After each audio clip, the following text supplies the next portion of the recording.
Okay, well, thanks everybody for attending today. We're going to be talking a little bit about how you can accelerate your development life cycles by using Azure. So this is going to be focusing primarily on the SQL database side, talking about some of the technologies there. We'll also look a little bit at the website side, as that does play pretty heavily into development life cycles these days. This is intended to cover it, again, primarily from the developer's perspective. There's actually a session that Jason Strait is going to be doing on Friday that's going to cover a little bit more from a DBA's perspective, how you can work with your databases, get them deployed to Azure, and some of the more production level things that you need to know about using Azure and SQL databases hosted in Azure. So we'll go ahead and get started. I am a SQL Server MVP. I've been working with the SQL Server stack, well, for quite a while now. I have been using Azure more frequently over the last couple of years. As the capabilities there have grown, it's gotten a lot easier to work with and become a much more practical solution. Particularly more recently, since joining Pragmatic Works, I've been focusing on more on product development that surrounds the SQL Server stack, and we're currently using Azure for several initiatives there and having so far pretty good success with it. So today we're going to talk a little bit about why would you want to use the cloud, what are some of the pros and cons to using it, then deploying databases to Azure, again with kind of the developer slant to it, and look at deploying a website. So some of the core reasons to use the cloud, there's less administration involved. My history was as a consultant, and I did a lot of BI projects for a lot of different customers, and one of the biggest challenges that I would find every time I went into a customer to do a project was actually getting the appropriate permissions from the network administrators, getting environments set up, and actually having the pieces that you need to actually get started on your project. So one of the nicest parts about the cloud, at least in my experience, is there's just less red tape and less administration that you have to go through. That doesn't mean that it can't be very tightly controlled and that it doesn't meet security requirements, but what it does mean is you don't have to spend as much time doing setup, getting hardware provisioned, focusing on kind of those low-level network administration functions that are very necessary when you have an on-prem solution. You have to make sure your servers can talk to each other quickly, they can talk to the clients quickly, there's connectivity. A lot of that tends to go away when you're working in the cloud. I have yet to have problems with an Azure website, for example, not being able to communicate to a SQL database hosted in Azure. That connectivity is all managed by Microsoft, and they stay on top of making sure that it's always up and running, and much more redundant, and a lot more effort put into that than a lot of companies can afford to. It's also a cost savings for most companies. Space and power continues to go up. If you have a large data center, the power requirements for both running the hardware as well as cooling it can get extremely expensive. So you're basically taking the money that you would have put toward that and putting it toward the cloud instead, and paying somebody else to deal with those things. So it also gives you a bit more predictability as far as the cost around those things, and you don't have to pay for the data center space directly. Obviously, those types of things come out in the cost of the Azure services, but they're very comparable, and in most cases less expensive than if you had to pull all that in-house and run your own data center, particularly with some of the advantages that you get. The less infrastructure, again, this kind of goes back to the plumbing that we don't necessarily want to think about as developers or SQL developers. The network being up and running is just something we kind of take for granted. Communication paths being fast between our application servers and our database servers.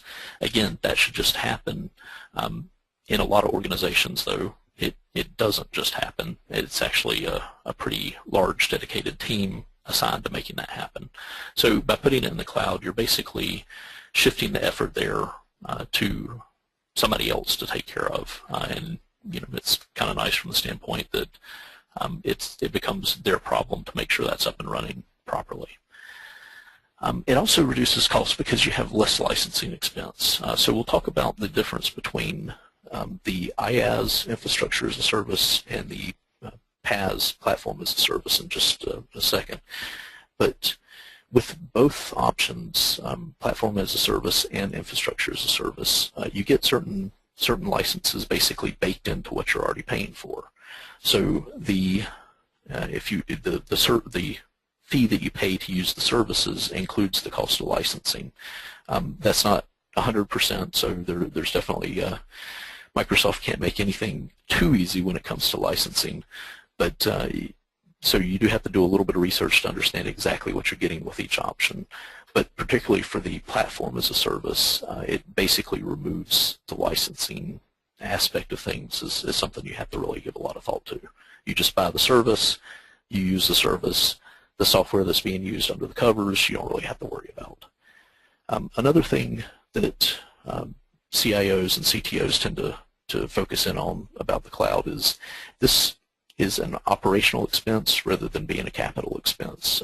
So this means it has a much more favorable impact on taxes. Things coming out of operational budgets are typically a much easier way to deal with these things.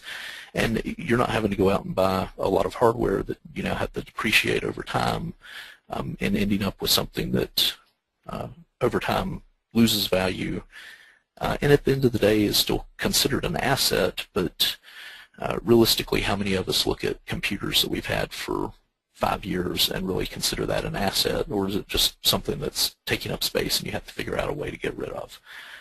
So with the speed of changes that's still going on in the computer industry, hardware becomes obsolete very quickly. So by shifting this over to more of an operational expense, you're not investing in hardware that you know is going to be out of date very quickly after you buy it.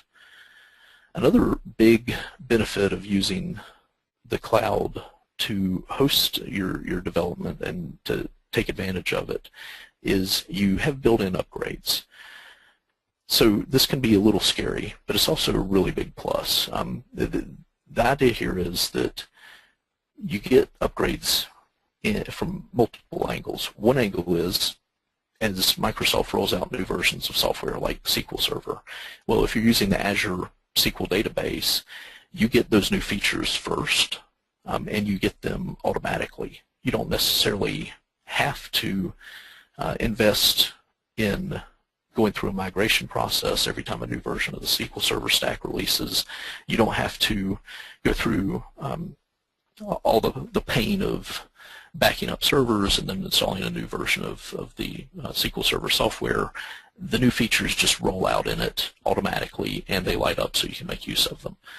So you're able to take advantage of those things without having to invest significantly in actually pushing them out. The other thing is you get built-in upgrades of hardware as well. So this is true for pretty much any cloud provider. As they get better, faster hardware, they put that into their data center. Operationally, the data center performs better, and you get better performance or lower cost, some combination of the two.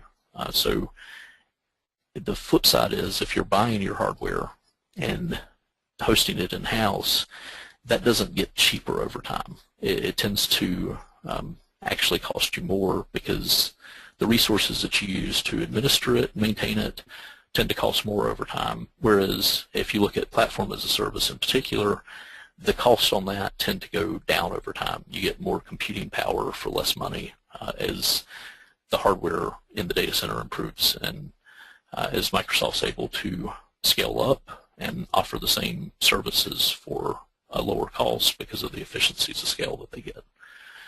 So those are just a few of the benefits that you get from leveraging the cloud for these things.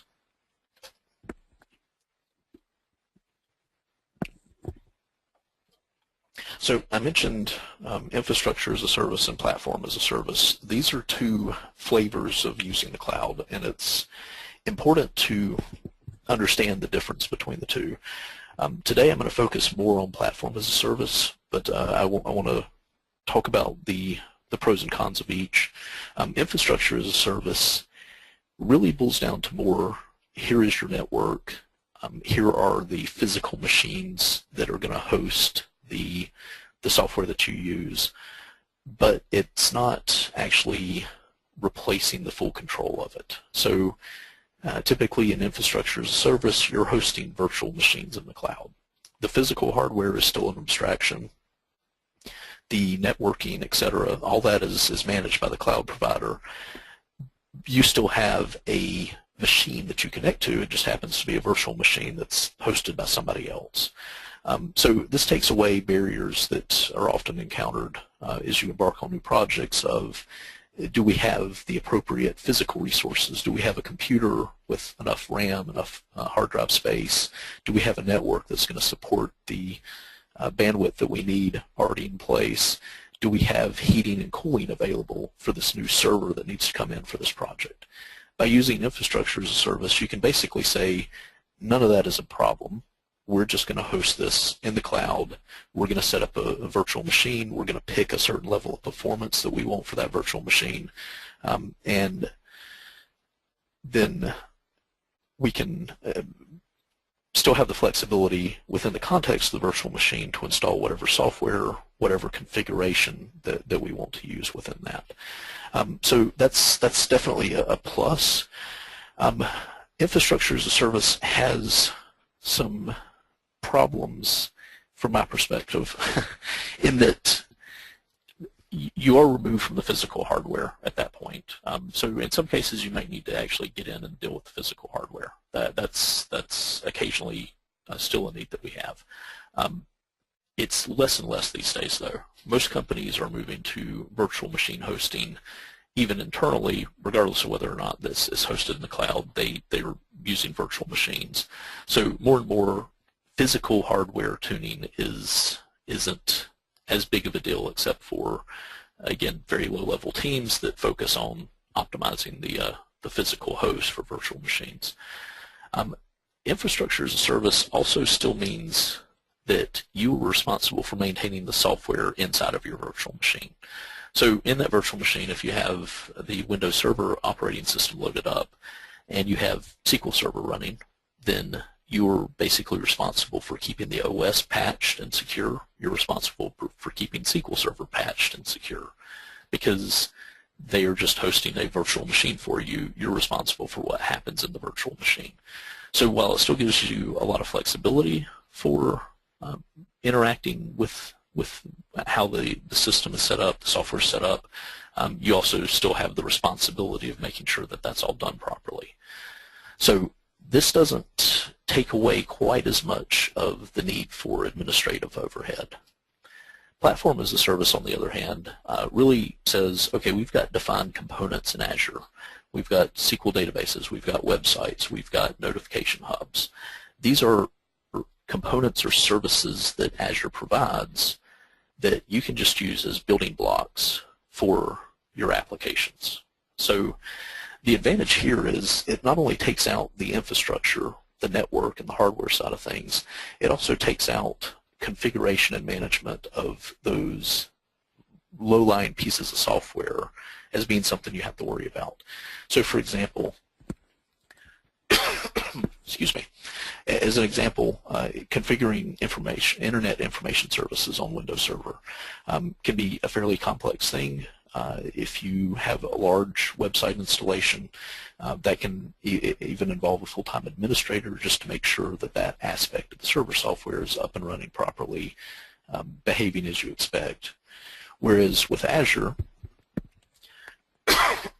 excuse me, with Azure you're able to basically offload that administration by saying, I simply want to host a website.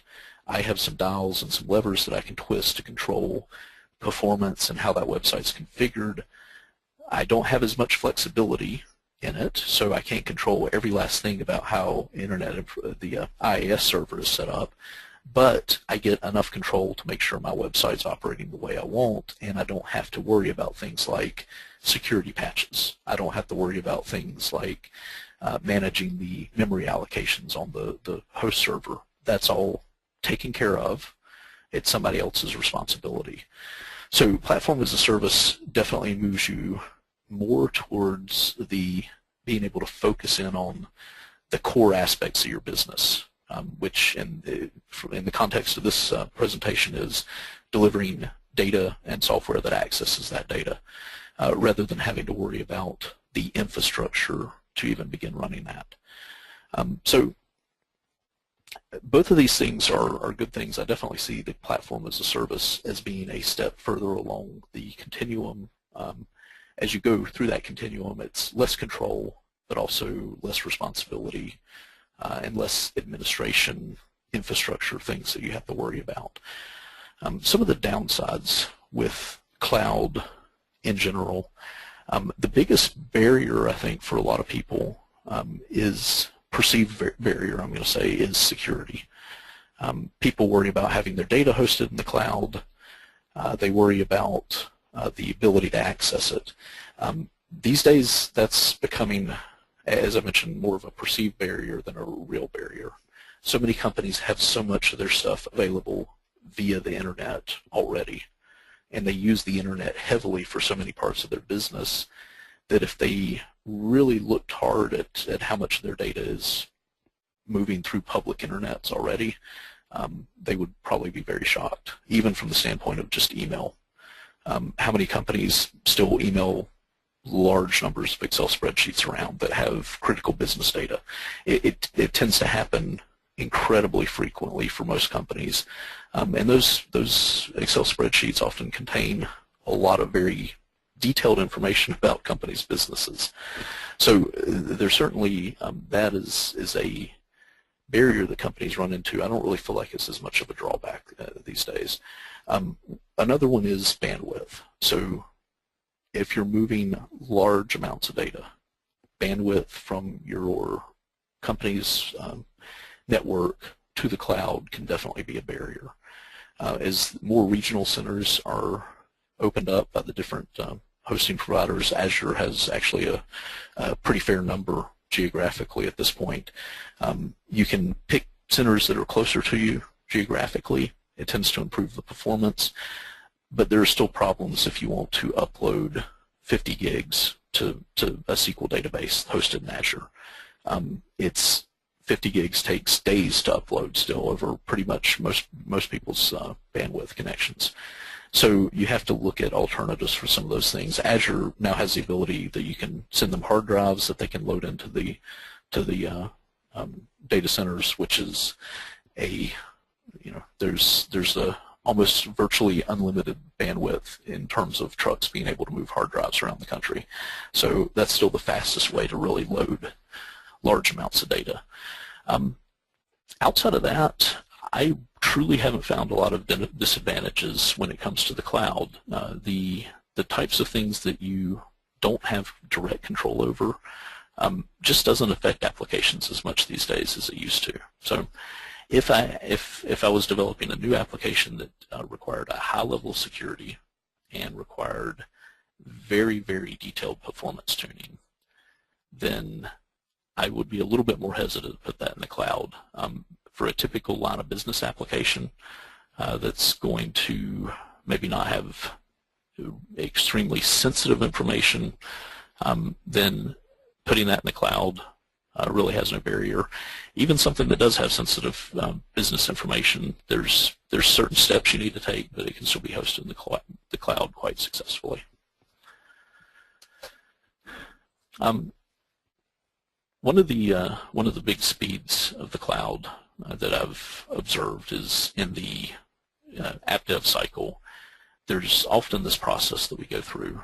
Traditionally, it has been come up with the software requirements, understand the hardware and software that's needed to meet those requirements, what type of performance level we need to have in the software, and then request that from the people who provision it, wait, check in, hopefully you get everything you need. Hopefully budgets allow for it. Hopefully they don't put you on a shared service with a bunch of other high-performance databases that are going to impact your performance. You go through the building, deploying, test, go live, realize, okay, it doesn't quite do what we need it to do from a performance standpoint, so you go through the same process again. It's a lot easier in Azure because as you go live, the scale up is basically just a dial you turn. It becomes much easier to say, I want to allocate more processing power to this. I want to provide more memory and CPU. Those are all things that you can pretty easily control within the Azure console. So now we're going to take a look at how to deploy databases to Azure. And what we'll look at is taking, we're actually going to have a quick demo of taking an existing database, pulling it into SQL Server Data Tools, evaluating the impact that it's going to have to actually re-platform it to run on Azure, and then look at deploying that. So to get to Azure, there's several deployment options that we have available. You can go direct from Management Studio. So let me just quickly show that. So hopefully everybody can see my Management Studio, and I'm just going to look at the AdventureWorks database. So if we right-click on this and we choose Task, there's now an option right here, Deploy Database to SQL Azure. So this gives us the ability to basically, without having to do a whole lot of work, take an existing database, and this will walk you through the steps to actually deploy it. There are limitations to this, so it's not as easy as just clicking the database, and we'll talk more about those in a slide or two.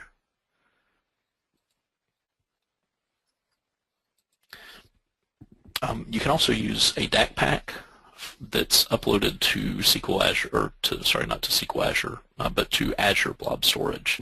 So Blob Storage in Azure is just basically a container for data, often used for file storage.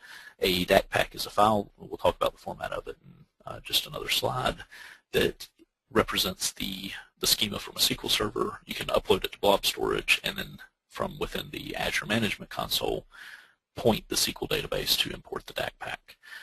You can do this from SQL Server Data Tools. So SQL Server Data Tools is the new plugin for Visual Studio that enables you to develop your SQL Server databases. And it actually, when you compile a SQL Server Data Tools project, then it will actually create a DACPAC. So, I just noticed I have a question here. What version of Management Studio are you using? This is a 2012 Management Studio instance that I'm currently using. It's either 2012 or 2014. Let me just double check that. Yes, this is 2012 that I'm in. So that was a new feature for SQL Server 2012.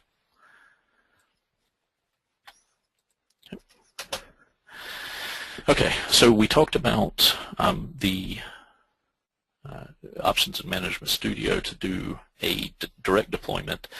This uses a BACPAC under the covers, and I'll talk about what a BACPAC is in just a second. This is the different ways you can produce DACPACs with a D and BACPACs with a B. So no chance anybody's ever going to get those confused. The other options you have, you can, again, right-click on the database and choose Extract Data Tier Application. So that will give you a DACPAC with a D. The deploy to Azure is going to, under the covers, create a BACPAC, automatically send it up to the cloud for you, and provision a database for you. And you can also basically go through the same process manually by choosing this Export Data Tier Application, which will create a BACPAC on your local file system. So what are DACPACs and BACPACs? Well, first off, DAC is basically a logical database management entity. So it's a format that says, here's all the objects that are part of this database. Here's the schema for them. Here's the database level options. Here's logins that are associated with the database. It's basically you can think of it as a encapsulated definition of a database. So we have an example here of what's actually included in a DACPAC. So when one of these is produced, it's basically a DACPAC is a compressed version of the DAC that stores these following 4 files: the DAC metadata, the model SQL, which is the SQL statement to basically create the database, the model XML, which is an XML-based definition of what the database looks like, and then the origin XML, which is just a little bit of informational data about the version and those types of things. So I'm going to quickly open, if I have it here. So you can see this is one that I created from the AdventureWorks Data Warehouse database. So if we open our DAC metadata, again, this is just name and version, nothing too unusual there. This is some detail about where this DACPAC came from and the history on it, a little bit of checksum so they can validate that it hasn't been altered. And then we have the SQL that's associated with the database. So this looks just like the SQL that you would generate from within Management Studio. And then the XML definition of the database. So this is very different in terms of its format, but it's leveraged by the supporting tools for the DAC that can take this and do things like compare schema of excuse me, compare schema of an existing database with the schema defined in the DACPAC and determine here's what types of changes I need to make in order to deploy this. So it adds a lot of functionality. It's something that Microsoft introduced back in the 2008 R2 version, and it's improved a good bit over the last several releases. We also now have the BACPAC, again, with a B. This is basically a DACPAC, but it also includes whatever data is in the database. So it's an alternative form of backing up a database that basically includes all the schema, the data from the tables, and this can be deployed directly to Azure, which is kind of a nice feature. So SQL Server Data Tools is, as I mentioned, the plugin for Visual Studio that enables you to work with the SQL Server DACPACs and actually create your database models, modify them. From a development perspective, they're very handy because you can actually integrate them with source control very easily and have kind of a low-level check-in, check-out on the individual objects within your database. And it makes it very simple to kind of integrate your database deployments and updates as part of your standard development lifecycle. One of the other handy features that this offers that I'll show in just a minute is the ability to validate your current database schema to actually confirm that what you have in your database will actually work on your target platform. So we'll take a look at that during the demo. Data Tools can both import DACPACs as well as create new ones, and it can also directly publish databases to Azure. So I have one request to show slide 11 again for just a second. So I'm going to leave that for just a second. So I'm now going to pull up and export the AdventureWorks DW 2012, and I'm just going to do extract data to your application. So this is going to create a DACPAC from an existing database, and this is to kind of walk you through the process that you might use if you have an existing SQL database that you want to deploy to the SQL Azure database, but you're not sure if it will actually deploy properly or not. This gives you a way to go in and make any changes you need to. So we're going to leave the application and version numbers as they are. Let me change my target location. So we'll go to Demos and SQL Azure Development. And I've already done this once. So I do actually practice these presentations, and I'm going to save that out. And we'll look at a couple of things that you can run into as far as not being able to deploy to Azure in just a second. So I've deployed that. I'm going to come over to Visual Studio. So this is Visual Studio 2013. The SQL Server data tools are available in every version of VS 2013, including the Express editions. It's also available as a separate download if you're still on 2012, and it works against SQL Server 2008. So there's really not a lot of reason that you can't leverage the SQL Server data tools, at least from a version perspective. If you're still on 2005, that's a little bit more of a challenge.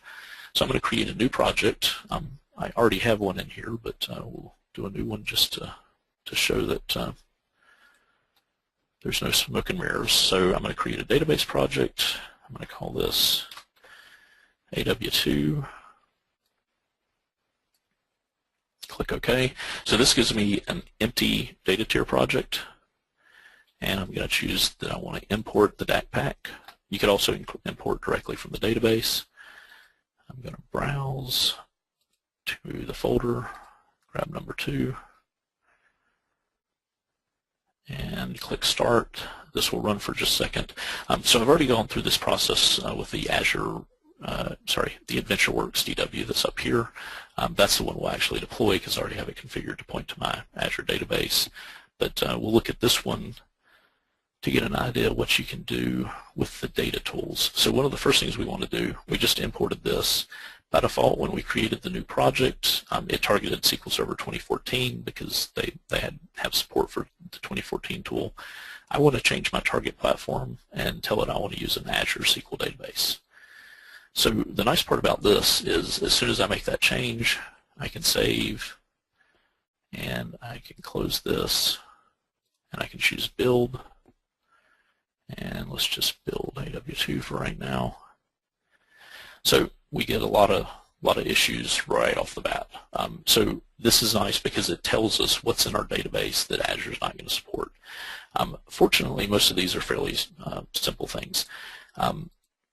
The DACPAC includes all the roles and the accounts that are authenticated to those roles. So we probably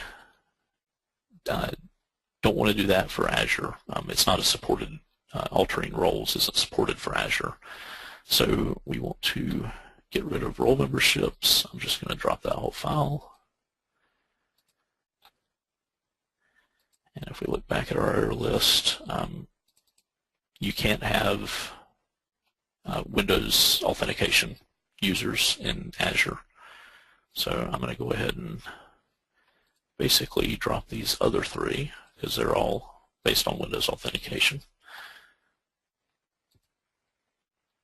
And it does not support extended properties. This one comes up actually quite a bit in the databases I look at. The security configurations, you do have to use SQL authentication with Azure. So you just have to make the appropriate changes. That's usually not too big of an impact. A lot of stuff out there has extended properties. Most of it doesn't really heavily rely on it. For example, this is only here to support the diagramming features. So it's not really that big of an issue to get rid of. In some cases, though, people are using it more heavily. They may version their databases using extended properties. Those types of things, you do actually have to look at updating the application so that it will work appropriately with it. And we've got another one here that I'm going to delete really quickly.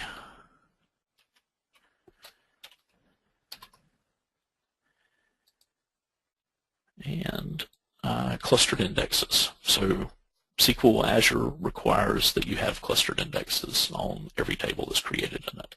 So another actually fairly common barrier.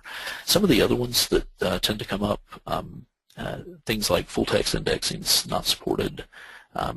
There's actually a good list online if you look for differences between Azure SQL and the engine that will give you a pretty distinct list of all the things that aren't supported in both platforms.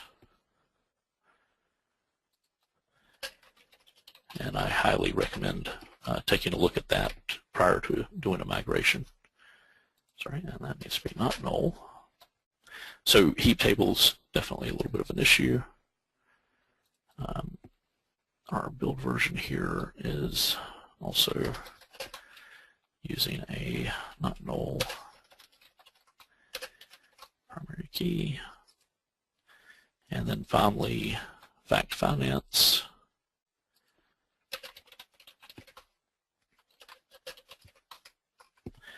So now if I build this again,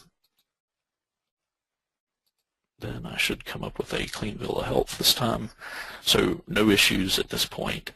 So I've actually already gone through this process with this database. So you can see the security folder is empty, just like the one that we created. And I'm going to choose to publish this one. So we're looking at the same definition. The only difference is I've already got this one configured for the Azure target. So database name, the publish script name that we have, I'm going to load a profile. Now this is a file that I created earlier that basically has the connection string to my Azure database. At this point, DataTools doesn't even really care about the fact we're using Azure. You just provide it with the appropriate connection string to in this case, a pre-created Azure database that I set up through the Azure console. So you can see, because it's database.windows.net, that's the location of the Azure database. And I can now just click publish, and this is going to start running. It will take just a couple of minutes because it basically works through, do I actually need to promote any changes or not? In this case, it should have very little to do since I've promoted the database a couple of times already.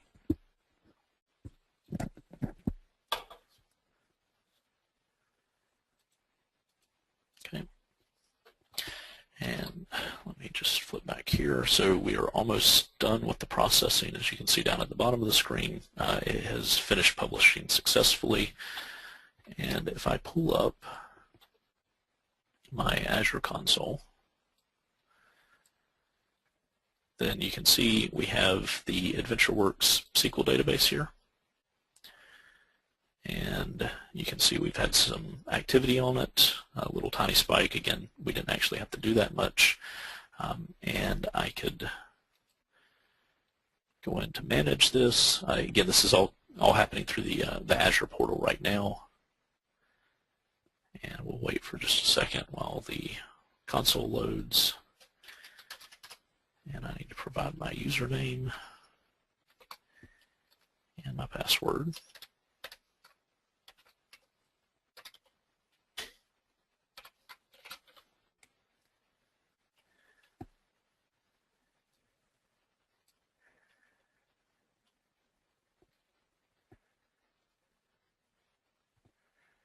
And we'll give it a second to connect. Okay.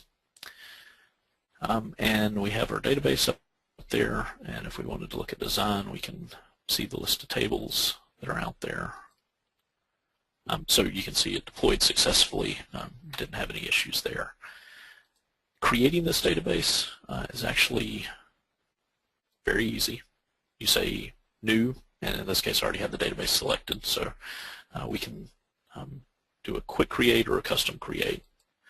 And if you already have a server set up, and a server is just kind of a logical grouping for your databases under Azure where you can create logins and those types of things, then the only information you have to provide to create the database is the name, what subscription you want to create it under, and which of your servers you want to use. So very easy to set up. Even if you do a custom create, there's not that many more options. You choose which edition you want to use, how large the database should be, and you can actually scale up with Business Edition up to 150 gigs now. So very simple process for doing that. Now I'm going to actually switch back to the slides. So we looked at deploying the database.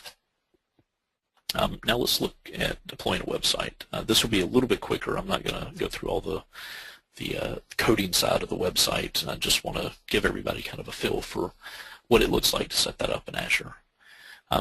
So The most effective way that I found to do this is go ahead and go into Azure, create the website, which is going to give you an empty website, and then you can use that as a target from Visual Studio. And then once you've created the website inside of Visual Studio, you can simply publish it.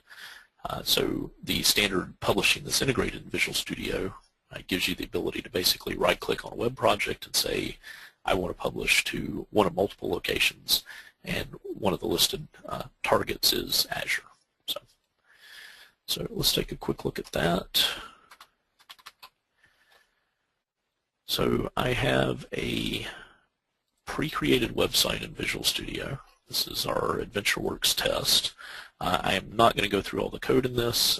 Most of this is actually boilerplate code. This is a very simple website that was just, if you're interested, created from the ASP.NET MVC template for websites.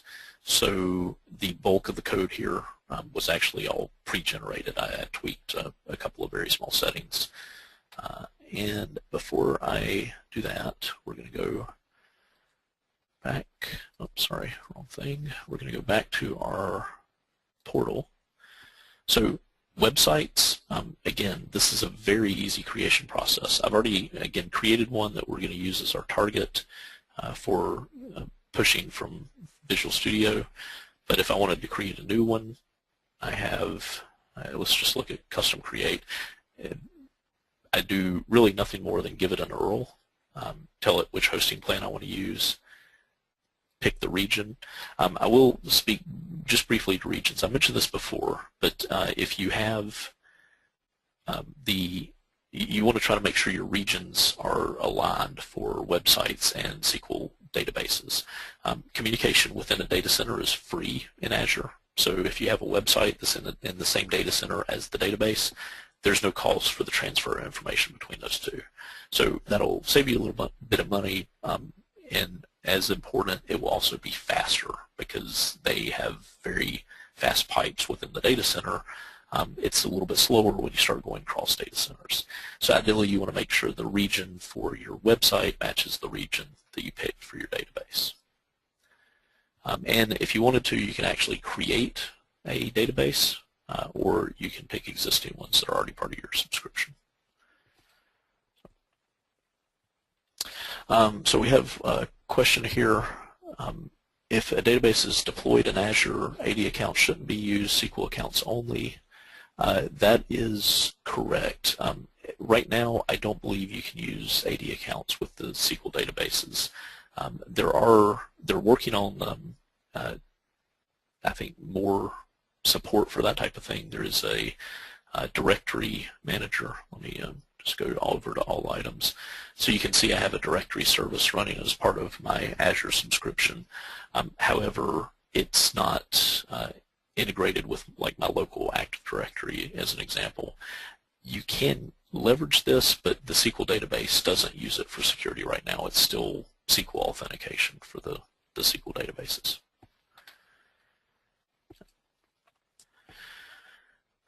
So I could create a website. We'll just look at this one really quickly to see the configuration on it. Not much that I had to do here.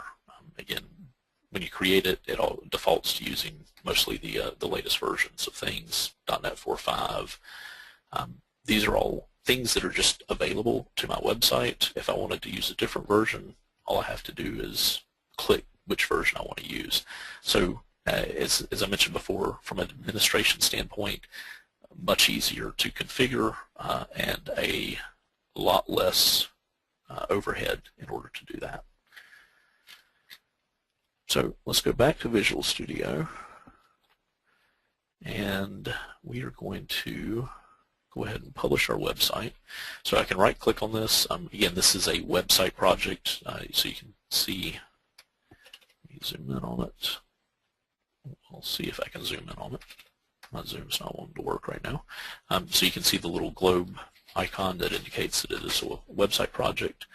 If I right-click on this and choose Publish, then I've already created a profile, but I'm actually going to go through the process again. So let me remove the existing profile that I had, and I'm going to say, again, publish target, I want to use Azure. I'm already signed in. It's going to prompt me to sign in again because it's been, no, I guess it went ahead and logged me in automatically. So in general, it's pretty good about remembering your login information. So because I've already created the website, I can just pick it, click OK. Because I've already created it, it pre-populates all this. So I don't have to change anything in the screen. That's a nice thing, and that's why I say go ahead and create the website up front so that it will fill out all this information for you. And then I can just simply say publish. And this is going to build the project. And it's going to fail. I apologize. This was working great this morning. Maybe I should not have deleted that profile. Let me just quickly see if I can figure out what's going on there. If not, we'll just look at the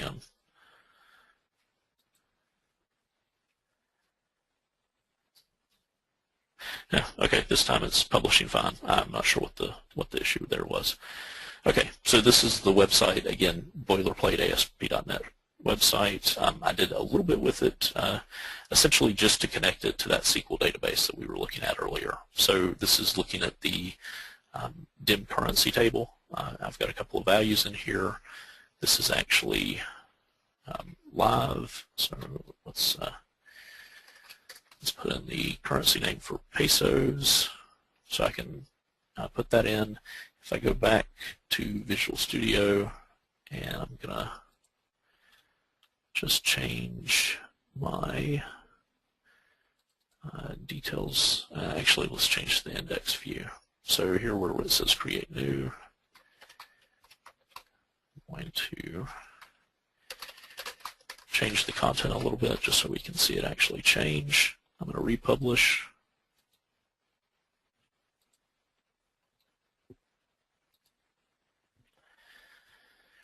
And it builds, it will only deploy the items that have actually changed when it goes to Azure, so it's a pretty quick operation. And now we can see that that new content we added is actually deployed. This is all running live right now on Azure, so you could actually go out and access this, see the website. There's not much to see. It's basically this one page right now. So, and it will be actually going offline fairly shortly after this webinar is finished so that I don't run through my entire Azure budget. Okay. Let's go back. Okay, so going back to some of the ways that this accelerates development, it's primarily around reducing the impediments to progress. Internally at Pragmatic Works, we're an agile software development shop. So we look for ways that we can minimize overhead, minimize roadblocks. One of the bigger things that we see both internally as well as in other organizations, infrastructure, software maintenance, keeping up to date on security patches.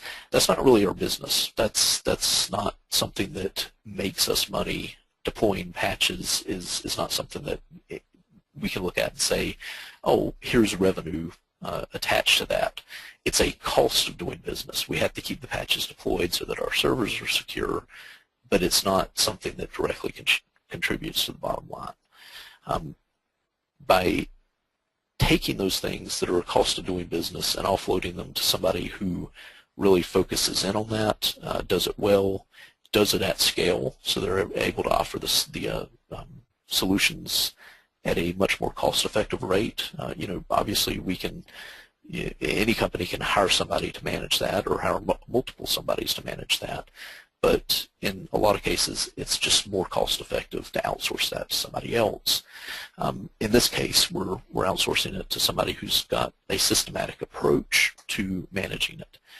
So for us, when we want to set up a new development environment or a new piece of test infrastructure, rather than having to go through an internal process to find a server that has available space or go buy a new server, we simply say, okay, I need a new virtual machine, I need a new SQL database. It's just a simple provisioning process. The other nice thing is you can upsize these things. We didn't actually look at this in the console. Let me just flip back over there real quickly. In the website, you'll notice this nice little scale option. So there's not a lot in software that you can say this with, but this actually does have what's basically a go faster switch. So I'm in free mode right now. This is not going to cost me anything. It's pretty limited in terms of the resources allocated to it, though. So you can actually upgrade to standard. That gives you more flexibility. You can also turn up auto scale. So if you need more instances of your website, you can actually change this instance count to say, I want 50 instances of my website. So like I said, most software these days, there's not an easy way to do this kind of thing. Azure makes it nice and simple. So the other nice thing is if you already are an MSDN subscriber inside your organization, then you have Azure credits available. They include, I believe it's around $100 or $150 a month at this point. You can also do free trials. You can use pay-as-you-go model, and there are prepaid options which, once you hit certain usage levels, are more cost-effective. So several ways that you can approach it. But again, on the whole, the primary benefit is just lowered barriers to progress. You don't have to worry about where's the hardware, who are the people who are going to support this. It's basically you get a bill for the services that you use. So much easier for the business to kind of consume from that fashion as well, instead of increasing headcounts and increasing network and hardware that the business users have to be educated on why they need another server when they just bought one last week. It's just, this is going to cost you X amount more per month. So, okay, that's pretty much what I had to cover today. A couple of resources. Azure.microsoft.com is the core website for it. You can get to tons of Azure resources here. MSDN.microsoft.com/data/tools is where you can find the SQL Server Data Tools download. And we have 2 more webinars coming up tomorrow and Friday. The one tomorrow is going to be on how you can leverage some of the SQL Server BI functionality in the cloud using the infrastructure as a service model. And then one on Friday on database deployment that's going to go into more details specifically about how to, from more of a DBA perspective, how you're going to be able to manage databases, deploying those databases to Azure to host there. So, all right, I think we have just a couple of minutes left for any questions. Let me look through the list and see if I missed any. So we did have a question, thoughts on disadvantages for the cloud. I think I touched on a couple of things as we went through this. At this point, I mean, to be perfectly honest, I don't really see a tremendous amount. I wouldn't consider disadvantages for the cloud. The cloud is just another platform. So when you're looking at a new project and you're trying to determine what's the best way to do this, I think you look at the cloud as being a platform that does have some restrictions with it. You're going to have less control over physical hardware level settings, those types of things. But for a lot of applications, you have to really look at, do I need that level of control? From a SQL Server side, there are going to be some restrictions on things like using file stream. Basically, the features in SQL Server that really require touching the physical system and are outside of just the core database functionality, those are going to be restricted for the most part in the Azure SQL database. So you really just have to evaluate for the project, for the initiative that we're working on, do we actually need those features or not? If not, the cloud can be a great platform for it. If you do need those features, you can still go to the cloud. You're just going to have to use infrastructure as a service rather than platform as a service. And so the value add there really, or the disadvantages on the infrastructure as a service is really, if you already have excess capacity in your data centers, then it's probably cheaper to run it internally, given that you already have the investment in excess capacity. If you don't have excess capacity, it's probably more cost-effective to put it in the cloud because you won't have to invest in that hardware and the additional overhead of maintaining it. Questions I should be asking if the database is qualified for cloud. Again, it's what features do I need to use in SQL Server? Are they all supported features for Azure? Again, there's certainly additional security concerns if you are looking at things like personally identifiable information, healthcare information, those types of things. That doesn't mean that you can't put it in the cloud. You just have to understand what the restrictions are and what security needs to be in place. And then another question just came in. One of the constraints might be partitioning. Yes, that is a constraint. Partitioning, again, gets into the physical file layout, so it's not supported in Azure.